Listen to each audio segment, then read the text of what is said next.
Agora a gente traz informações direto de Brasília. O Partido Liberal é a legenda com o maior número de comissões permanentes da Câmara dos Deputados. No total são 5.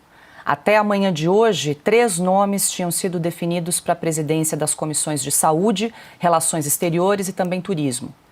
Felipe Barros assume a Comissão de Relações Exteriores e Defesa Nacional no lugar de Eduardo Bolsonaro, que decidiu se licenciar do mandato. Em discurso, o parlamentar homenageou Eduardo e criticou a judicialização da política. A democracia sem a direita? A democracia que não suporte o debate de ideias? Que suprima as liberdades? Que criminalize opiniões? Evidentemente que não. A despeito de combate a um suposto extremismo, se pratica o pior extremismo de todos, o da coerção estatal e o da judicialização da política. Por esse contexto, o ato do Eduardo é heróico e deixa mais claro ainda para a comunidade internacional o que está acontecendo no nosso país. É com imensa responsabilidade que recebo a missão do presidente Bolsonaro e do meu partido, PL, para presidir a Comissão de Relações Exteriores da Câmara dos Deputados. Trincheira tão importante para que resgatemos a nossa verdadeira soberania, nossas liberdades, para que a nossa democracia volte a ficar de pé. O PL também nomeou o deputado Zé Vitor para chefiar a Comissão de Saúde e Marcelo Álvaro Antônio para de Turismo. Conforme apurado por Oeste, o PL ainda precisa fechar as presidências das comissões de Agricultura e também de Segurança Pública. Para o primeiro colegiado, os nomes que despontam são os de Daniela Rainer e Rodolfo Nogueira. Já para a Comissão de Segurança Pública e Combate ao Crime Organizado, a disputa fica entre Paulo Bilinski e o Coronel Meira. Silvio, quero te ouvir aí sobre agora as escolhas do PL, né, para chefiar essas comissões. Ontem ainda discutíamos quem iria ficar no lugar de Eduardo Bolsonaro para comandar a Comissão de Relações Exteriores. O nome do deputado Zucco, que é líder da oposição na Câmara, estava à mesa, acabaram optando ali por Felipe Barros, e ainda tem 2 comissões que estão ainda em disputa pelo PL, uma delas bastante importante, bastante cara, até porque abrimos o programa hoje falando de segurança pública, né, Silvio, que é a Comissão de Segurança Pública, ali um dos nomes ventilados é o do deputado Paulo Bilinski. Tomara que seja ele. Um ótimo nome para essa comissão. Paula, olha só, os acordos em princípio estão sendo cumpridos e é isso que basta. O presidente da Câmara dos Deputados, Hugo Motta, está assegurando que a divisão, a partilha das comissões, muita gente acha que isso faz parte só do microcosmo do Congresso Nacional, daquele tapete verde, dos corredores da Câmara dos Deputados e seus anexos. Não. Veja só, são nessas comissões onde muitos projetos ganham corpo, musculatura, passam por ali para chegar até o plenário. Então, é muito importante que, à frente dessas comissões temáticas, principalmente aquelas que tratam de temas mais sensíveis, estejam para a direita aqueles que a direita entende que são os melhores nomes.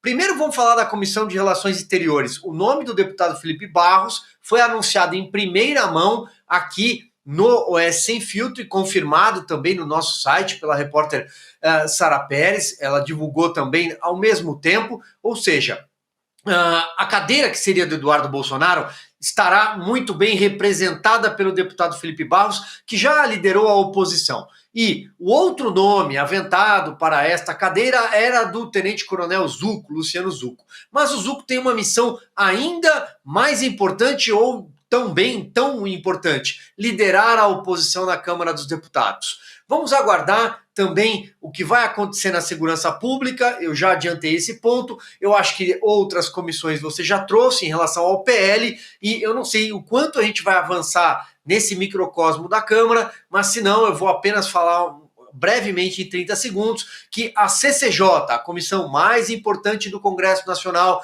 que é a porta de entrada, tudo entra pela CCJ, precisa de um aval, constitucionalidade e justiça. Aí o projeto pode seguir em frente. Estará na mão do Centrão, estará na mão do União Brasil. É uma novidade, porque o PL, a deputada Carolina Detoni, que fez um brilhante trabalho, se despediu. Agora o Centrão vai dar um pouco as cartas. Há todo um jogo de xadrez acontecendo em Brasília na Câmara. E esse jogo que envolve o Centrão, empoderando o Centrão e o PL concordando com tudo isso, tem um fim. O fim é o projeto da anistia. Tem de sair de lá. Vai passar pela CCJ e vai chegar no plenário com maioria de votos. Vai passar na Câmara dos Deputados. Escrevam o que eu estou dizendo. Piotr, quero te ouvir aí sobre essa divisão aí das comissões temáticas na Câmara. A gente trouxe aí alguns nomes que vão liderar relacionados ao PL, né? 2 comissões ainda estão em discussão, mas como até levantou o Silvio, a CCJ, outra comissão bastante importante, vai ficar nas mãos do União Brasil, é uma comissão por onde passam todos os projetos, né, para se analisar a constitucionalidade. Então ali é uma comissão bastante estratégica dentro da Câmara dos Deputados. Paulo, o que a gente precisa é trazer um pouco de normalidade, o melhor que seja a integralidade da normalidade ao país. Mas isso depende da política voltar ao seu normal. E para a política voltar ao seu normal, ela tem que fazer o seu papel, o papel que a ela é garantido pela Constituição. O Congresso é um poder independente. Aliás, na Constituição é o primeiro citado no artigo em que fala sobre a independência dos poderes. É o poder que, sim, sente o peso do voto. É o poder que responde à opinião pública. É, em outras palavras, o representante do povo. O Congresso é, por usar aqui um pouco de filosofia política, é a casa do povo. É a forma como se define, de forma mais simples, mas não menos importante, muito pelo contrário.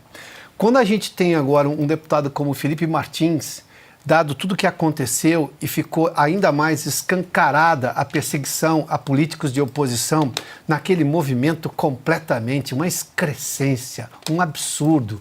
Não tem como disfarçar mais, se é que alguém ainda acreditava que existia normalidade institucional no país, em que o deputado Eduardo Bolsonaro, nos Estados Unidos, passa a ser alvo de um pedido de deputados do PT para que ele tivesse o passaporte apreendido pelo Supremo Tribunal Federal. Não, aí já é uma excrescência. Qual é o sentido disso? Deputados reclamam de outros deputados na Comissão de Ética da Câmara, não no Supremo Tribunal Federal. E porque o Supremo, no momento em que percebe o absurdo, já simplesmente diz, esse não é um assunto nosso. Esse assunto é interna corporis, vão lá e decidam vocês. Não. O Supremo segura aquilo, passa para o procurador, no caso o ministro Alexandre de Moraes passa para o PGR. O PGR diz que não tem pressa para responder, embora tenha um prazo de 5 dias, e só deu a resposta exatamente 2 horas depois, em que o deputado Eduardo Bolsonaro, percebendo, claro, o movimento de perseguição, disse, olha, vou permanecer nos Estados Unidos, vou pedir uma licença da Câmara. Porque se em algum momento a oposição conseguiu tirar o Eduardo Bolsonaro da presidência da Comissão de Assuntos Exteriores, Felipe Barros não vai ser menos competente, muito pelo contrário. Mais que isso, agora está absolutamente escancarado, até porque o próprio ministro Alexandre de Moraes também não demorou para dizer, então vamos arquivar esse negócio. E o arquivamento, você sabe, né? Dentro da insegurança jurídica brasileira, é até que novas provas surjam. Bom, qualquer pedido de qualquer puxadinho do PT endereçado ao Supremo reabriria isso. Ou seja, não temos segurança jurídica e muito menos respeito às instituições, ou seja, a separação dos poderes. Diante do que a gente está vendo, é o Congresso recuperando a sua força política. E isso é mais que necessário.